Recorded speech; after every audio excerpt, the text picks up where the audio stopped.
नमस्कार। हम आज कक्षा 8 के लिए प्रायोगिक ज्यामिति इस पर चर्चा करेंगे। समतल क्या होता है? प्रायोगिक ज्यामिति में पहला जो पॉइंट है, ये जो कागज़ आपको दिख रहा है ये समतल है।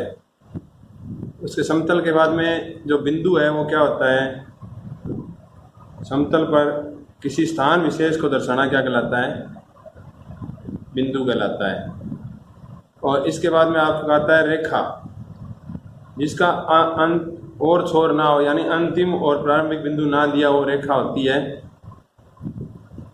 इसके बाद में आप क्या बताओगे? रेखाखंड क्या होता है? देखिए मैंने लिखा है रेखाखंड क्या होता है? रेखा का हिस्सा जिसका आरंभिक व अंतिम बिंदु दिया हो, यानी इसका हिस्सा होती है, ये अनंत होती है, यानी इसकी कोई सीमा नहीं होती, लेकिन ये जो है इसका आरंभिक और अंतिम बिंदु दिया हो उसको रेखाखंड कहेंगे। इसके बाद में आती है आपकी किरण। किरण क्या होती है? एक बिंदु जिसका स्थायी हो, जिस तरह ये बिंदु स्थायी है और ये इसका अंत पे जा रहा है तो हम क्या कहेंगे? इसको किरण कहेंगे। अब आगे आता है कोण। क्या चीज़ होती है? जब दो किरणें या दो रेखाएं जिनका एंड पॉइंट, दो रेखाखंड किरणें या रेखाखंड है जिनका एंड पॉइंट मिलकर, जिस तरह ये देखो ये भुजाएं बना रहा है, इनको तो हम क्या कहेंगे? भुजाएं। इस कोणे को कोण कहेंगे। ठीक है जी। तो ये कोना, इससे कोने से कोण बना है आपका। तो इससे आगे आपका आता है, तो इसके बाद में आपकी आती है सरल रेखा। क्या होती है वो आपको बता दी, रेखाखंड बता दिया है, किरण बता दी है, कोण क्या होता है। अब इसके बाद में आता है बहुभुज। क्या होता है? बहुभुज है वो कई प्रकार का होता है, उसके बारे में हम चर्चा करेंगे। तो क्या आप बताओगे? पहले तो वक्र क्या होता है और वक्र कितने प्रकार का होता है? एक तो होता है, हाँ शाबाश बताओ, एक तो होता है बंद वक्र, एक होता है खुला वक्र, एक होता है सरल वक्र। नहीं होता ये वक्र है, ये सरल नहीं है, क्योंकि ये जब वक्र काटता है किसी दो बिंदुओं को आपस में तो उसको हम सरल नहीं कहेंगे। ये सरल और बंद वक्र है, ये खुला और सरल वक्र है, ये सरल नहीं है। बंद है लेकिन सरल नहीं है। इसके बहुत से एग्जाम्पल है। ये भी देखो, बंद है लेकिन सरल नहीं है क्योंकि ये दो बिंदुओं पर काट रहा है। जब भी ये काटता है वक्र अपने आप को, तो हम क्या कहेंगे? वक्र क्या होता है? समतल पर खींची गई पेंसिल को बिना उठाए खींची गई आकृति को हम क्या कहते हैं? वक्र कहते हैं। तो अब सरल बंद वक्र है वही बहुभुज कहलाता है। ये आपको यहाँ में लिखा है बहुभुज क्या होता है? सरल बंद वक्र ही बहुभुज कहलाता है। अब बहुभुज के पार्ट में बताए गए हैं कि बहुभुज दो प्रकार का होता है, उत्तल बहुभुज और अवतल बहुभुज। उत्तल बहुभुज है वो, इसके दो हिस्से हैं, सम बहुभुज और विषम बहुभुज। सम बहुभुज क्या होता है? जिसकी सभी भुजाएं और सभी कोण बराबर हो वो क्या कहलाता है? सम बहुभुज कहलाता है। जैसे वर्ग है, आयत है, ये सम बहुभुज है। यानी हर जिस तरह सम पंचभुज, सम षटभुज, सम सप्तभुज, ये सभी क्या है? सम बहुभुज है। तो एक होता है विषम बहुभुज, जिस बहुभुज की भुजाएं अथवा कोण या दोनों ही बराबर ना हो वो क्या कहलाता है? विषम बहुभुज कहलाता है। जिस तरह सम चतुर्भुज हो गया, सम चतुर्भुज में कोण बराबर नहीं होते, आयत है उसमें कोण बराबर होते हैं नहीं, सभी भुजाएं बराबर नहीं होती। चतुर्भुज और कोई भी प्रकार का चतुर्भुज आता है वो श्रेणी में आता है। आगे आता है अवतल बहुभुज। क्या होता है? जिस चतुर्भुज या बहुभुज का एक भी अंदर का कोण, जिस तरह ये कोण दिखा रखा है, इसका अंदर का कोण देखिए किस तरह। ये मैं आपको आकृति बना देता हूँ आपके लिए, ये आकृति बना रहा हूँ। ये देखो, ये अंदर का कोण 180 से बड़ा है, इसलिए क्या होगा? अवतल बहुभुज कहलाता है। अब प्रायोगिक ज्यामिति में हम सम बहुभुज और विषम बहुभुज पर चर्चा करेंगे। तो चतुर्भुजों पर चर्चा करने से पहले क्या आप मुझे बताओगे ये क्या है? कैसी आकृति बन रही है? त्रिभुज। अगर मैं इसको हिलाऊं तो नहीं हिल रही। देखो इसमें कितने, इसको बनाने के लिए कितने चीज़ों की जरूरत पड़ी है? 3 भुजाओं की। यानी त्रिभुज बनाने के लिए हमें कितने अंगों की जरूरत होती है? ये भी एक सबसे कम भुजा वाला बहुभुज है। इससे छोटा बहुभुज संभव नहीं होता। त्रिभुज सबसे छोटा बहुभुज है, यानी भुजाओं के आधार पर या कोणों के आधार पर। क्या आप मुझे बताओगे कि इसमें तो 3 अंग है। चतुर्भुज में कितने अंग चाहिए? हाँ, आपने बोला 4 अंग।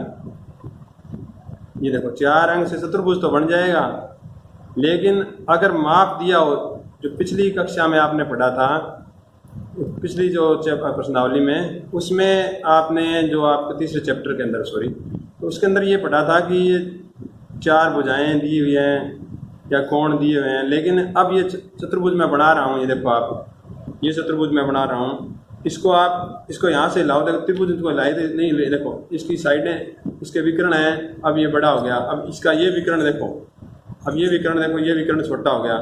यानी ये क्या कर रही है, यानी आपने कहा कि 4 माप, मैं कहता हूँ 4 माप है वो इनफ नहीं है। देखो 4 माप बनाओगे, इसके देखो विकर्ण है बदल रहे हैं, इसलिए ये क्या है, अद्वितीय चतुर्भुज नहीं बन सकता।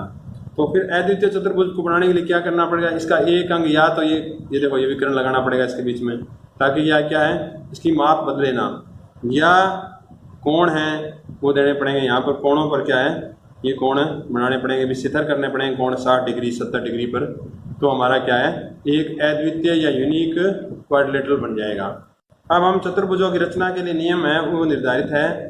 वे चतुर्भुजों को बनाने के लिए यूनिक चतुर्भुज जो मैंने बताया है, वो अपने आप में अकेले होते हैं, यानी उनके अतिरिक्त उन जैसा और नहीं बना सकते हम। चतुर्भुज की रचना के नियम क्या है, 4 भुजाएं और 1 विकर्ण दिया हो, या जब 2 विकर्ण और 3 भुजाएं दी हो, जब 2 आसन भुजाएं व 3 कोण दिए हो। आसन का मतलब क्या होता है, साथ लगती। जिस तरह इस भुजा देखो, ये इसकी भुजा का जो साथ लगती भुजा है वो ये है। जब 3 भुजाएं और उनके बीच के कोण, अब बीच के 2 कोण देखो, 3 भुजाएं और बीच के कोण, इसका क्या मतलब होता है, देखो इस तरह ये बना दिया मैंने, ये चतुर्भुज है मान लीजिए, 1 2 3, तो बीच के कोण ये बड़े होंगे, दिए हों, ये नहीं है कोई और कोण दे दें, भुजाएं हैं उनके बीच के ही कोण होना चाहिए। इसने कहा है अन्य विशिष्ट गुण समांतर चतुर्भुज है। अन्य विशिष्ट गुण में क्या आता है कि चतुर्भुजों के समांतर चतुर्भुज है, आमने सामने की भुजाएं बराबर व समांतर होती है और आमने सामने कोण बराबर होते हैं। संगत कोणों का जोड़ 180 डिग्री होता है। इसके बाद में आता है सम चतुर्भुज, सभी भुजाएं बराबर विकर्ण समद्विभाजित करते हैं इसके, क्योंकि इनकी आगे हम जब बनाएंगे तो जरूरत पड़ेगी, इसलिए मैं समझा रहा हूँ आपको। क्वेश्चन आएगा ना, तीसरा क्वेश्चन है वो आपका सम चतुर्भुज समांतर चतुर्भुज का है, और चौथा क्वेश्चन है वो 4.1 का सम चतुर्भुज का है। इसके बाद में आयत आती है। आयत, इसके आमने सामने की भुजाएं बराबर और प्रत्येक कोण 90 डिग्री का होता है। इसी तरह आपकी पतंग है वो भी आएगी, उसके बारे में चर्चा करेंगे हम अगली एक्सरसाइज में। अब हम पीछे जो हमने एक्सरसाइज की थी उसमें माप नहीं थे, चतुर्भुजों के गुण थे, उनके बारे में, समतल थे, उनके बारे में चर्चा की। इसको प्रायोगिक क्यों कहते हैं, क्या वो उनका प्रयोग नहीं था? उनके नियमों का प्रयोग करते हम यहाँ पर क्या करेंगे, प्रायोगिक ज्यामिति में पहला क्वेश्चन है वो हल कर रहे हैं। पहले तो ये समझेंगे कि चतुर्भुज की रचना जो हम कर रहे हैं ABCD की, उसमें AB देखो, AB दिया हुआ है, BC दिया हुआ है, CD दिया हुआ है, AD दिया हुआ है, AC दिया। इनमें कोई अलग बात दिख रही है आपको AC में? देखो A के बाद यहाँ पर तो B आ रहा है, B के बाद क्या आ रहा है, C आ रहा है, और C के बाद क्या आ रहा है, D आ रहा है, और D के उल्टा आ रहा है तो A आ रहा है, लेकिन AC ये नहीं आ रहा है। ये देखो इसमें क्या अलग आ रहा है कि B को छोड़ के आ रहा है। तो अब इस ऐसे चतुर्भुज की रचना करने से पहले हम क्या करेंगे, एक चतुर्भुज हम रफ, इसको कच्ची आकृति बोलते हैं हम, वो बना दूंगा मैं आपके लिए।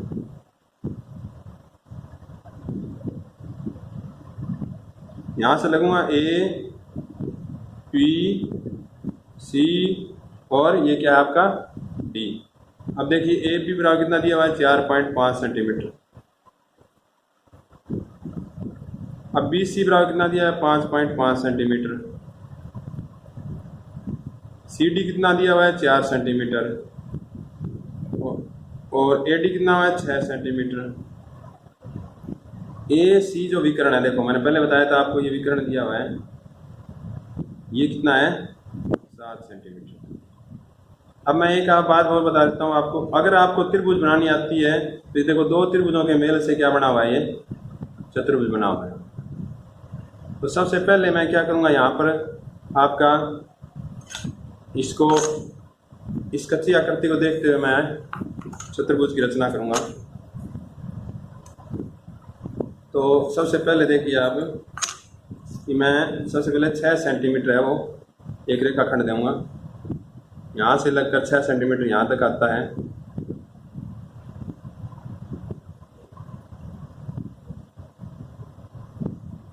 इसका नाम है AC। अब ये कितना सेंटीमीटर लिया है, सॉरी 7 सेंटीमीटर लेना, 1 सेंटीमीटर और बढ़ा दीजिए, यहाँ 7 है, तो ये AC बराबर 7 सेंटीमीटर।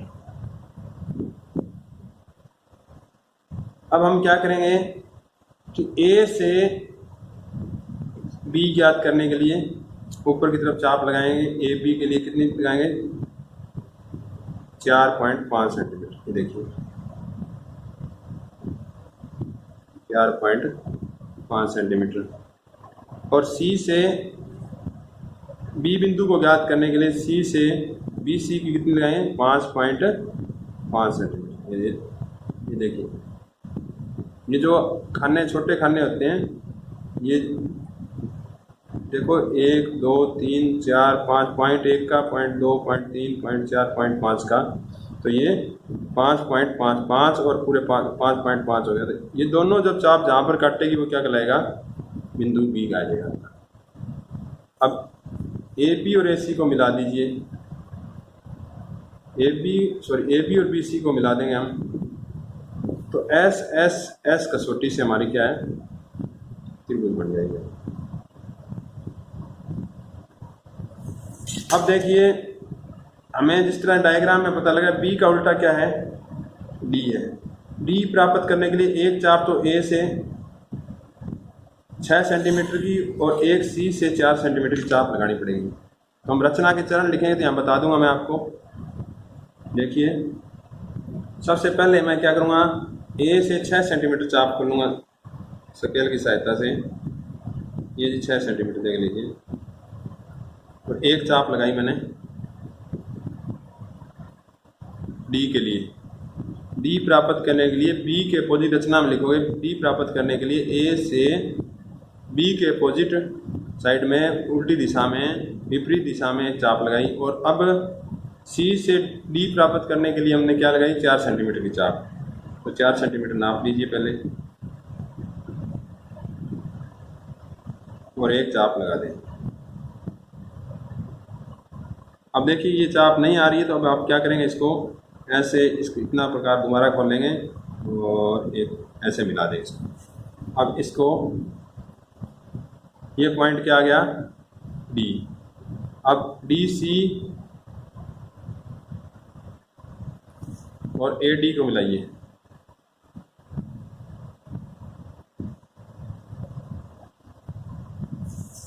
ये हमारा रिक्वायर्ड है वो चतुर्भुज प्राप्त हो गया। त्रिभुज ABC की रचना S कसौटी से की, यानी तीनों भुजाएं दी हुई थी, तो हमने क्या की,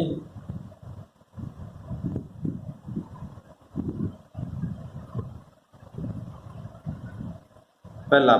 दूसरा चरण क्या है कि हमारा जो B के विपरीत बिंदु क्या है, हमारा D प्राप्त करने के लिए हमने क्या किया, A से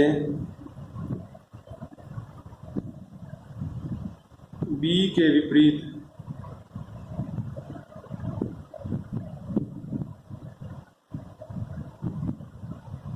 छः सेंटीमीटर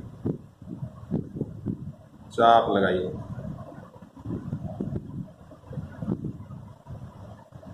तीसरा चरण देखिए क्या है, C से B के विपरीत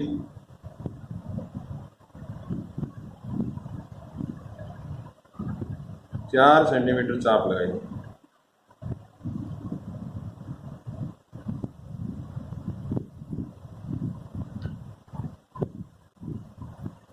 जो उपरोक्त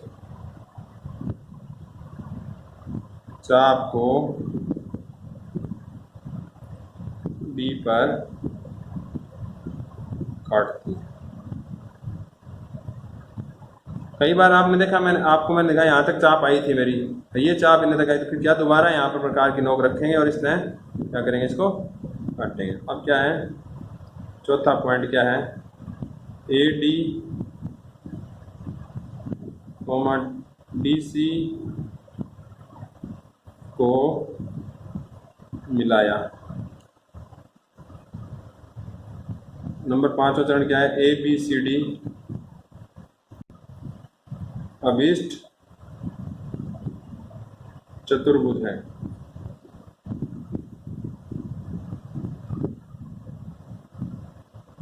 अब देखिए अगला प्रश्न है, इसमें आप सभी प्रश्नों में आपको रचना नहीं करवाऊंगा, मैंने एक ही करवा दी है, इसको देखकर आप अन्य की रचना कर लेना।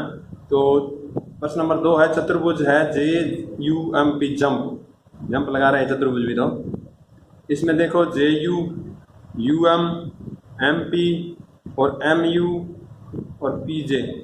अब देखो इसमें मैंने आपको पहले बताया था इस तरह, इसमें अब देखो JU लगातार है, MP भी या UM है, उसके बाद है PM है या MP है, PU है और आखिर में PJ, ये विकर्ण है। देखो अब हम इसके लिए कच्ची आकृति बनाएंगे पहले।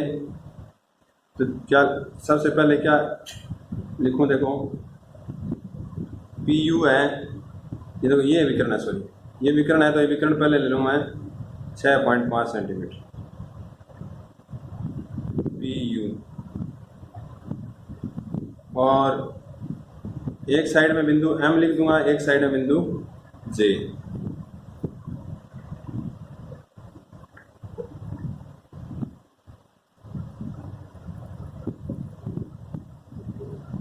अब देखो यहाँ पे क्या लिखूं मैं, J और यहाँ लिखूं M। देखो JUMP जंप बन गया पूरा, और ये आपका कौन सा विकर्ण दिया हुआ है, PU 6.5 सेंटीमीटर। ये अब देखो JP या PJ कितनी है, 4.5 सेंटीमीटर है। अब देखो और क्या है, JU कितना है, देखो 3.5 सेंटीमीटर है। UM कितना है, देखो 4 सेंटीमीटर है। और MP कितना है, देखो 5 सेंटीमीटर।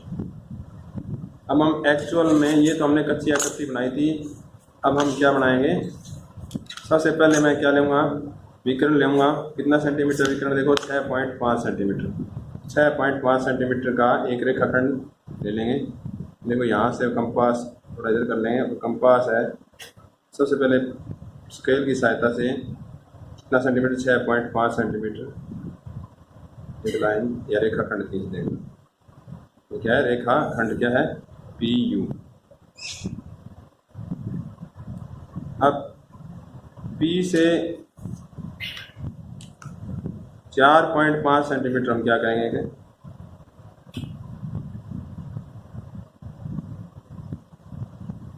4.5 सेंटीमीटर एक चाप लगाएंगे P से। अब U से 3.5 सेंटीमीटर प्रकार खोलेंगे पहले। U से 3 सेंटीमीटर प्रकार खोलकर हम एक दूसरी चाप लगाएंगे। अब ये बिंदु आ गया जो इसको काटता है, ये क्या है, J। अब इन दोनों को PJ और JU को मिला देंगे। PJ और JU को मिलाया। अब इस J के विपरीत दिशा में M बिंदु है, पहले 5 सेंटीमीटर प्रकार खोलूंगा और P से J के विपरीत एक चाप लगाऊंगा। ये चाप लगा दी मैंने। और फिर U से दूसरी चाप लगाऊंगा, कितने सेंटीमीटर की, 4 सेंटीमीटर की।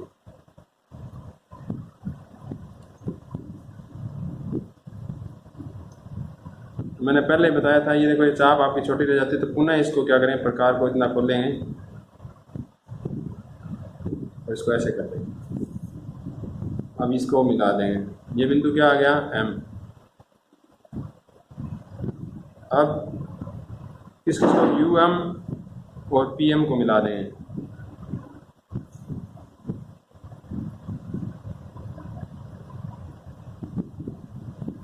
अब देखिए इसमें ये लिख दिए 3.5 सेंटीमीटर, इसको देखते हुए 4.5 सेंटीमीटर, ये 5 सेंटीमीटर और ये 4 सेंटीमीटर। रचना के चरण अपने आप लिखेंगे कि सबसे पहले क्या है, पी जे यू है और त्रिभुज की रचना एस एस एस यानी भुजा भुजा भुजा के आधार पर की। फिर है इसके बाद में जे के विपरीत दिशा में एक चाप लगाई, पी से 5 सेंटीमीटर की और यू से 4 सेंटीमीटर। क्या आपने गलती नोटिस की यहाँ पर? ये देखो ये पॉइंट है, मैंने यहाँ मिला दिया, गलती से मिलाना इस जहाँ क्रॉस करता है, मैंने ये दिखाने के लिए गलत मिलाया है कि आपको जहाँ से क्रॉस करता है वहीं से मिलाना होता है। तो ये देखो दो लाइनें, दो चापें हैं जहाँ क्रॉस करिए, ये बिंदु आएगा, न कि ये बड़ा, तो ये वाला बिंदु एम है, न कि ये वाला, ये नहीं। अभी तक एक्सरसाइज 4.1 पर ही चल रहे हैं हम कि 4 भुजाएं और एक विकर्ण दिया हुआ हो, क्योंकि देखो अब आ गया समांतर चतुर्भुज। आप कहोगे जी समांतर चतुर्भुज में तो भुजाएं तो 2 ही दे रखी हैं इसने, तो हम किस तरह, ये भुजाएं हैं और ये विकर्ण हो गया जी। तो अब ये चीज़ें तो 3 हुई, आप कह रहे जी 5 चीज़ों के बिना चतुर्भुज नहीं बन सकता। तो अब हम क्या करेंगे, जो विशेष आपको मैंने चतुर्भुज बताए थे ना, कि देखो जिस तरह वर्ग है, वर्ग दे दिया, वर्ग की भुजा 5 सेंटीमीटर है, तो वर्ग की भुजा 5 सेंटीमीटर है, इसका मतलब क्या कह दिया उसने, 8 चीज़ें दे दी हमारे को।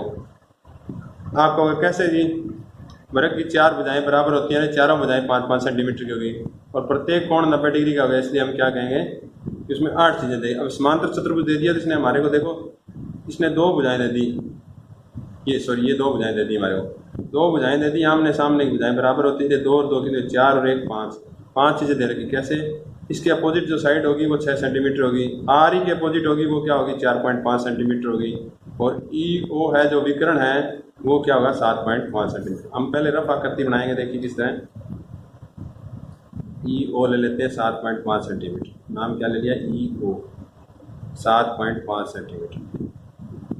अब इसके विपरीत बिंदु 1 तो ले लेता हूँ मैं, ई नहीं सॉरी आर, और 1 ले लेता हूँ एम, 2 बिंदु ले लेता हूँ, एक ये बिंदु ले लिया, इनको मिला दिया मैंने,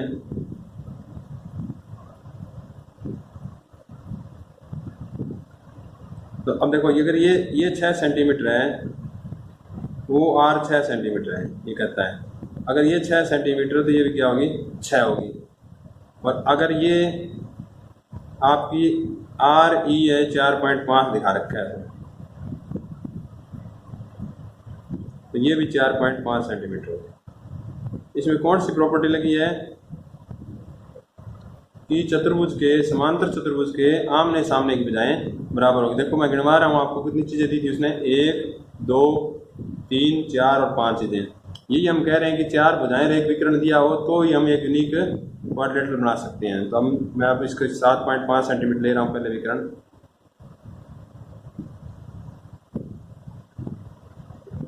इसका नाम दे दूंगा मैं ई ओ,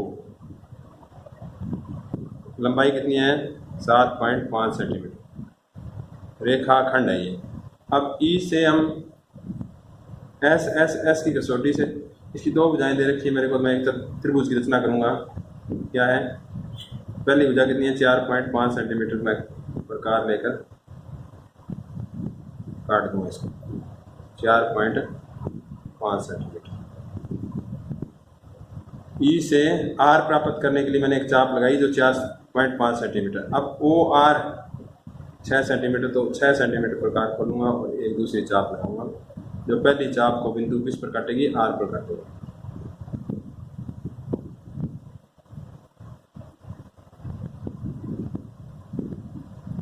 अब देखिए इनको मिला दीजिए आप,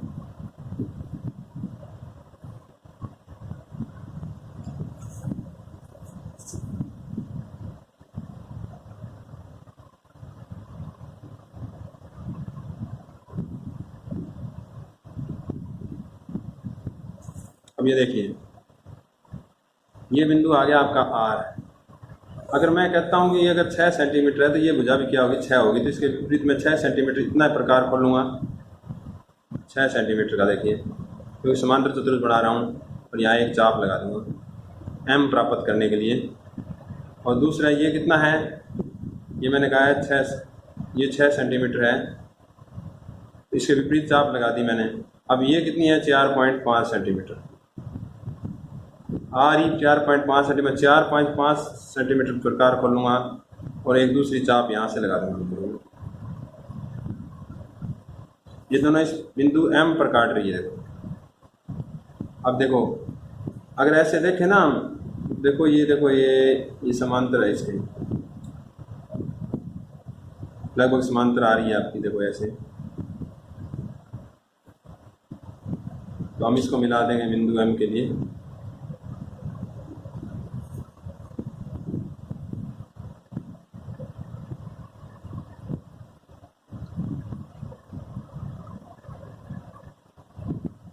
ये हमारा रिक्वायर्ड क्या होगा, पैरेललोग्राम या समांतर चतुर्भुज होगा। अब अगला क्वेश्चन है सम चतुर्भुज। सम माने बराबर, चतुर माने 4 भुजाएं, 4 बराबर भुजाओं वाला। देखो यहाँ पर भी देखो आप कहोगे जी हमारे को 2 ही चीज़ दे रखी है, आप कहते हो 5 चीज़ों के बिना हम चतुर्भुज की रचना नहीं कर सकते हैं। और इस सम चीज़ यदि इसमें 4 चीज़ें दे दी, यानी हर भुजा कितनी होगी 4.5 सेंटीमीटर होगी। तो हम इसका एक विकर्ण देते हैं, इसका चाहे रफ बनाओ तो बना लो, नहीं तो सीधा आप बना सकते हो, क्योंकि इसकी सभी भुजाएं क्या है इसकी बराबर है। तो पहले मैं क्या करूँगा, बिना रफ सीधा ही बना रहा हूँ इसको, कि एक 6 सेंटीमीटर का विकर्ण ले लेता हूँ मैं पहले।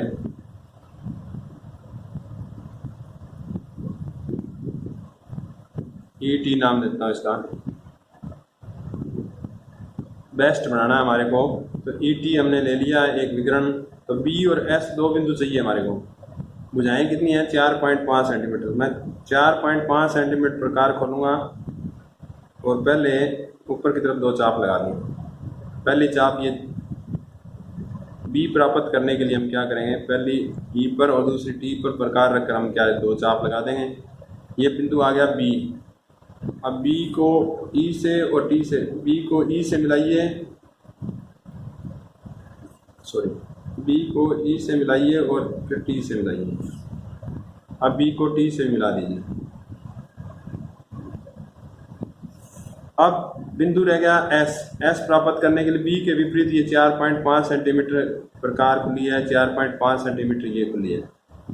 अब S प्राप्त करने के लिए 4.5 सेंटीमीटर प्रकार, इतना ही प्रकार खोलेंगे और एक चाप इधर लगा देंगे और एक, अब इस चाप को ये T से खींची गई चाप है वो S पर काटेगी, इसलिए ये भी कितना होगा 4.5 सेंटीमीटर। तो ये BEST हमारा क्या होगा, सम चतुर्भुज होगा जिसकी सभी भुजाएं बराबर होगी। ये भी 4.5 सेंटीमीटर, ये बिंदु S हो गया, ये भी 4.5 सेंटीमीटर और ये विकर्ण है ET है 6 सेंटीमीटर। तो ये हमारी एक्सरसाइज है 4.1 कंप्लीट होगी और नेक्स्ट लेक्चर में हम 4.2 के बारे में अध्ययन करेंगे।